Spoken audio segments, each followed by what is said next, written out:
Bilang parte ng paghahanda para sa inaabangang Tinalak Festival 2025, opisyal nang inilunsad ng South Cotabato Police Provincial Office ang kanilang incident management teams sa ilalim ng operasyong tinaguriang Auckland Tinalak 2025.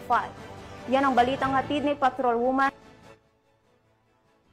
Pinangunahan ni Police Colonel Samuel T. Kadongon, Provincial Director ng South Cotabato Police Provincial Office, ang press conference tungkol sa Incident Management Team Auckland Tinalak 2025 na ginanap sa PDRRMO, Cordal City. Kasama sa nasabing press conference sina Mr. Rolly Duan Aquino, head ng PDRRMO, at Fire Officer 3 John Paulo Cabugan ng Bureau of Fire Protection 12. Kasama din ang mga media personalities at iba't ibang ahensya ng gobyerno na nakatalaga sa pagpapanatili ng kaayusan sa nasabing festival.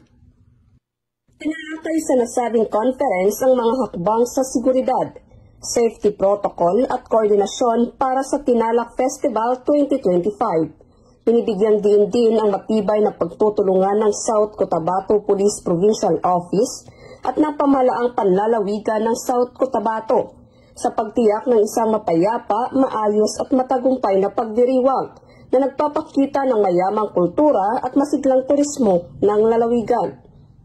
Tinitiyak ng South Cotabato PNP na maging ligtas ang mga residente at turista sa buong pagdiriwang ng Tinalak Festival 2025.